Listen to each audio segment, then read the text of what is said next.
What's up, guys? Pastor Jim here, coming to you not from my kitchen table, but from the Atmosphere Studio.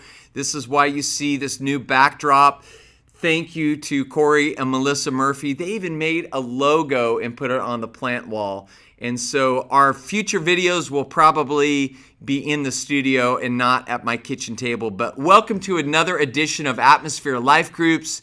And as you are checking out my wardrobe here, I am wearing the Borderline Shooting Memorial sweatshirt. I want to give a shout out to Phil Rivera for purchasing this for me. And I just wanted to wear it this week to honor all of those families that are probably more than likely going to have a very difficult week as we cross over the 1-year anniversary of the Borderline shooting. And also the families that lost their homes in the fires that happened in the area. So it was a double whammy last year. And this week, there are going to be some people that, as they remember the tragedies that took place last year, it's going to hit them really, really hard. And so can you guys do me a favor as a life group this week? Maybe pause and pray for families that you personally know of that have been impacted either by the shootings or the fires, and lift them up in prayer tonight. And really pray that God would just pour out some healing onto their hurting hearts. And even possibly, if you have some kind of a connection with these families, maybe as a life group, you can think of a practical way that you can show them some love this week as they kind of cross this anniversary date this week. And you might also recognize that I have a little device on my thumb, and that is a thank you to a road dog that was working the Big Daddy Weave concert. I was trying to be a helpful servant of God, and I was putting some truss in the truck, and this gentleman was in a big hurry to get this stuff loaded, and he slammed this heavy-duty truss on my thumb, and it crushed it, actually broke it, and I fractured the bones in the top of my thumb pretty good. So say a little prayer for your pastor, because it's not feeling good right now. But anyway, that's enough about me. We are finishing up our series about love. And as you've been watching these videos, you know that we've been unpacking this description of love that the Bible gives us in the book of 1 Corinthians chapter 13. And I love this passage of Scripture because in our culture, the word love has been so distorted, it's hard to even understand what real, authentic, genuine God love looks like. And the Bible doesn't leave it ambiguous. It really defines it clearly for us so that we can really take an inventory of ourselves and see how we're doing in lining our lives up with loving people the way God has called us and created us to love people. So I'm going to read this portion of Scripture again and then tell you what we're talking about tonight. But it says in chapter 13, verse 4, love is patient, love is kind, is not jealous, love does not brag, is not arrogant, does not act unbecomingly. It does not seek its own, or as we talked about last week, it doesn't live on selfie mode. And it says it's not provoked, does not take into account a wrong suffered, does not rejoice in unrighteousness, but rejoices with the truth. It bears all things, believes all things, hopes all things, endures all things. And then it ends by saying this, love never fails. And it's that statement at the very end that we want to circle up tonight and unpack and talk about. The word fail there in the Greek language is the word pipto, and it literally is translated to fall. And in the Greek, ancient Greek language, they would use this term to talk about falling in battle, like dying. And what Paul is saying here is there is an eternal essence of love that never dies. It just keeps on living. It just keeps on going and doesn't fall. And we know that love does sometimes let us down. That somebody that we love, think about somebody in your life that you have loved in your past, they let you down somehow. They've fallen, you might say. And you could also think of some relationships where you were the perpetrator, you were the one that let somebody else down that you love or they loved you. And you had to live in that shame of knowing that you let them down. You fell. And agape love that we've been talking about, agape love is so strong that it doesn't fall.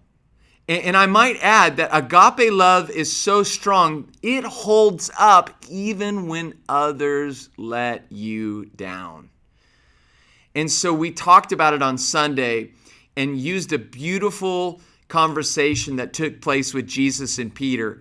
And of all the conversations that Jesus had with people and his disciples specifically, this is probably the most beautiful conversation that really highlights the never failing love of God more than any other conversation. And it's found in the Gospel of John, chapter 21.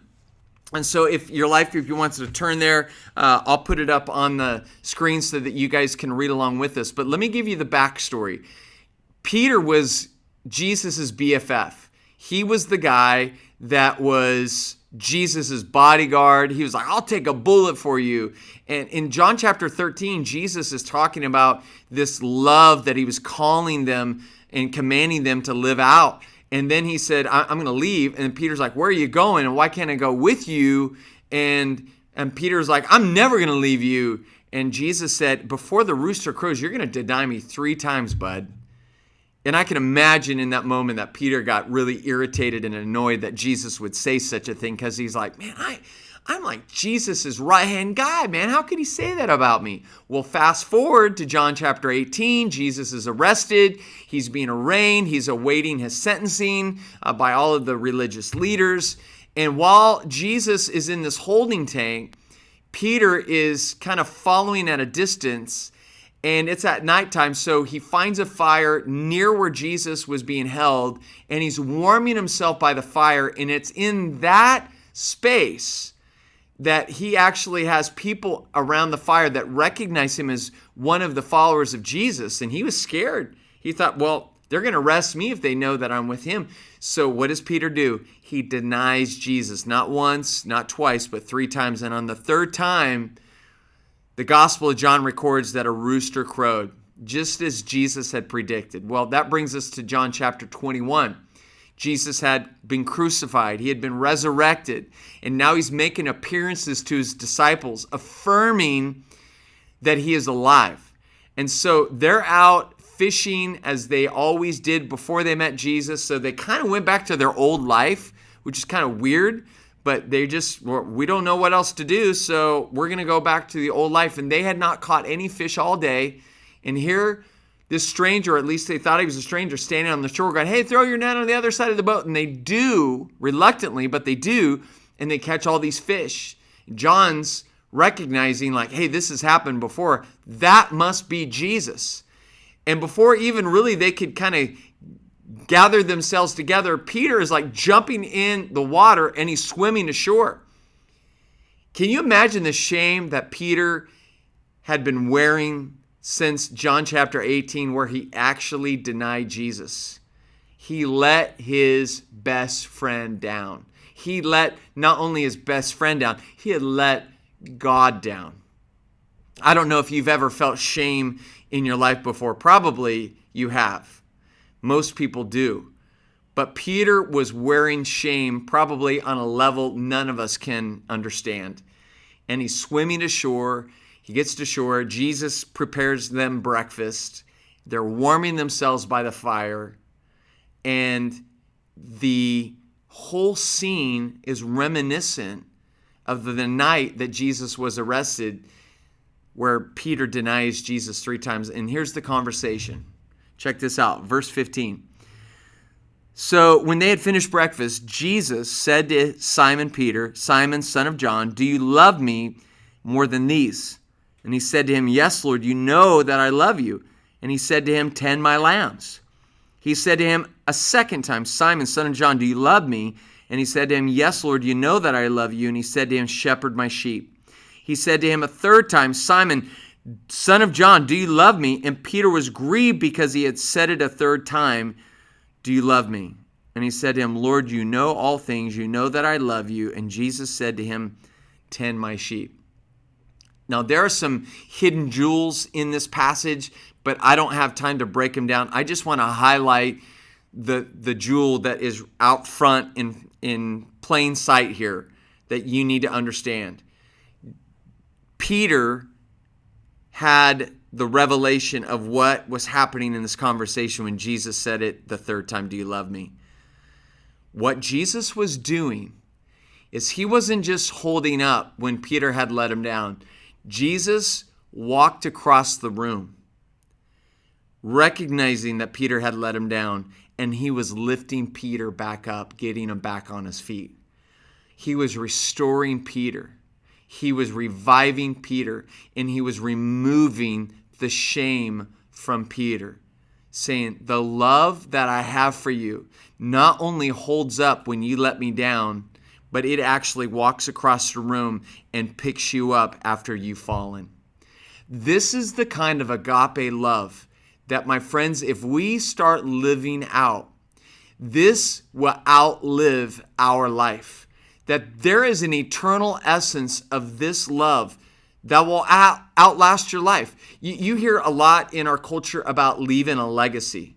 I'm telling you, the one quality of your life that will outlive your life is how well you love other people. And when you love people in the same way that Jesus loved Peter, where you're willing to walk across the room and not just forgive somebody in a way that they let you down, but actually help lift them back up, man, I'm telling you, you are going to leave a legacy.